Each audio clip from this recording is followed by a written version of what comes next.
O primeiro acidente de trânsito no Brasil foi em 1897, no Rio de Janeiro, quando o poeta Olavo Bilac chocou seu carro contra uma árvore. De lá para cá, nossa relação com o trânsito só piorou. Em termos absolutos, o Brasil é o quarto país do mundo com o maior número de mortes no tráfego, ficando atrás somente da China, Índia e Nigéria. A imprudência, a negligência, excesso de velocidade, uso de álcool e drogas, e todos eles somados juntos é que favorecem o número de acidentes de trânsito no Brasil. Vem dessa confusão e essa falta de paciência do pessoal, uma freada eu já me sinto sufocada.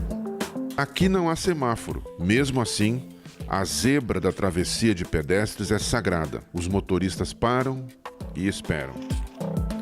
A educação para o trânsito tem de estar nos currículos escolares do país, ser ensinada desde criancinha. Aí é provável que haja uma compreensão dos vários papéis que desenvolvemos neste caos. Às vezes somos pedestres, outras vezes motoristas, usuários do transporte coletivo, da moto, da bicicleta. Em qualquer dessas situações, é preciso termos consciência dos nossos direitos e deveres e respeitá-los. Trânsito é o tema do Bom para Todos, que começa agora.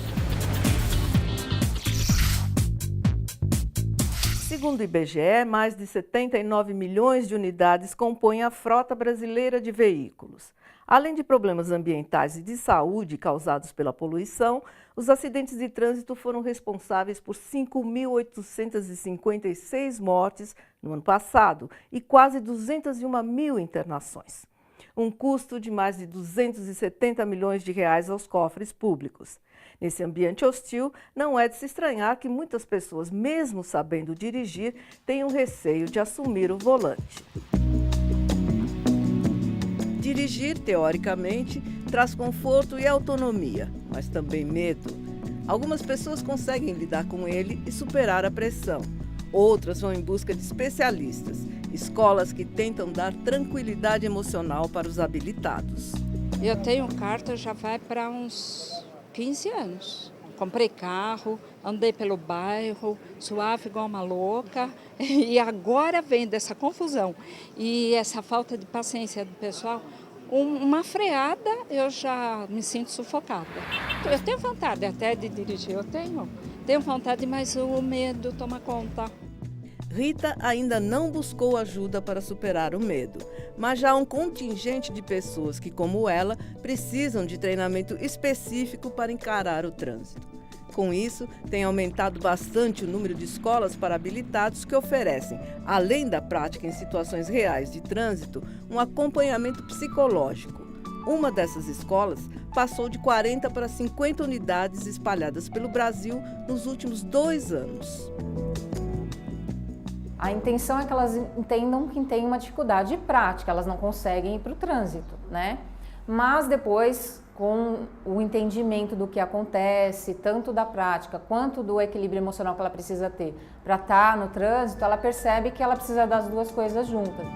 Regina Reignani buscou ajuda no final do ano passado e precisou de 24 aulas e 8 encontros com a psicóloga para se sentir segura para dirigir. Ela reconhece que, além de praticar a direção, tinha questões emocionais que a perturbavam. Emocional que eu digo é insegurança, né?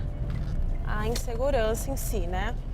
E aquele mão suando, um pouquinho de frio na barriga, uma tremedeira nas primeiras vezes. Depois já fui perdendo tudo isso de acordo conforme eu fui pegando o carro, me virando sozinha, me adaptando às situações. Ana Carolina de Souza tirou carta em abril de 2014 e está na 3ª aula.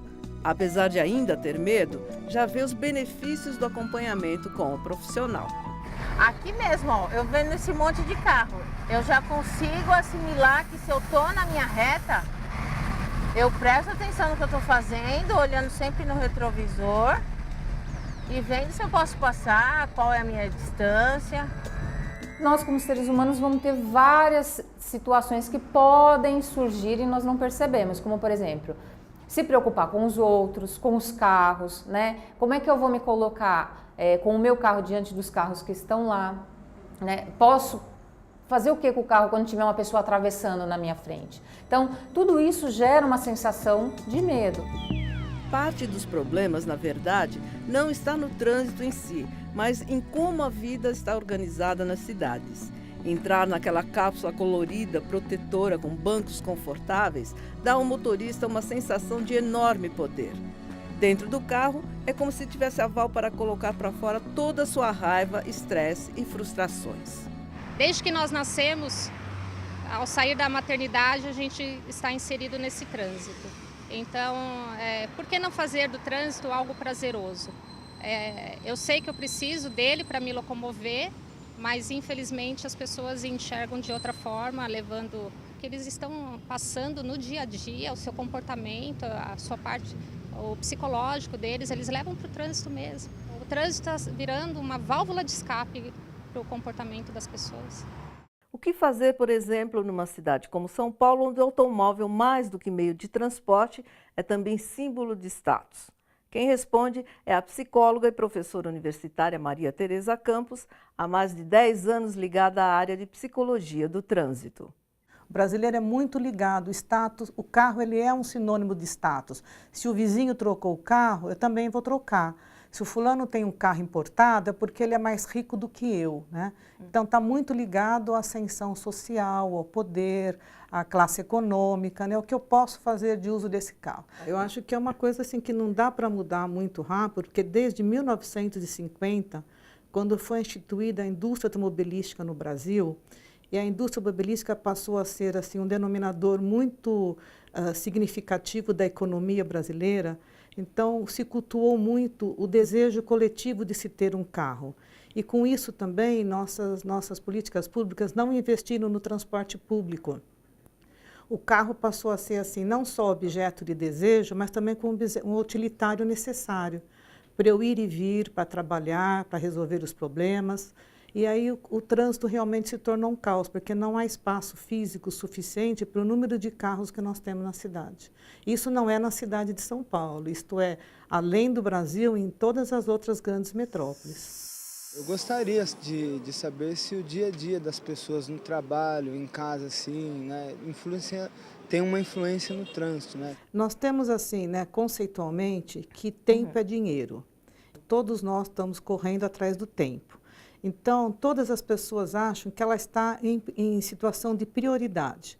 Qualquer coisa que ela tem que se resolver de maneira rápida e eficiente. E o trânsito reflete tudo isso quando ela chega no trânsito, por exemplo, e o trânsito está parado, o trânsito não anda, né? Então, isso diariamente, cotidianamente, desenvolve realmente muita tensão, o estresse muito grande, né? Uma agressividade interna muito grande. Por que tantos acidentes acontecem no Brasil?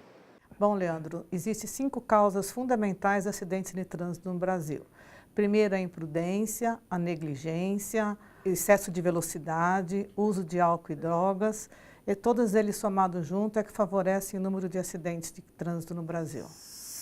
Uma das regras para evitar acidentes e sobreviver ao trânsito sem grandes traumas é praticar a direção defensiva. As regras são poucas e simples, embora grande parte dos motoristas tenha dificuldade em aplicá-las. A filosofia da direção defensiva diz que não importa se o outro condutor está errado ou sendo egoísta. O que importa é que você evite a todo custo o acidente ou uma situação perigosa. Para isso, ao dirigir, siga as 4 regras. 1. Sem cometer infrações.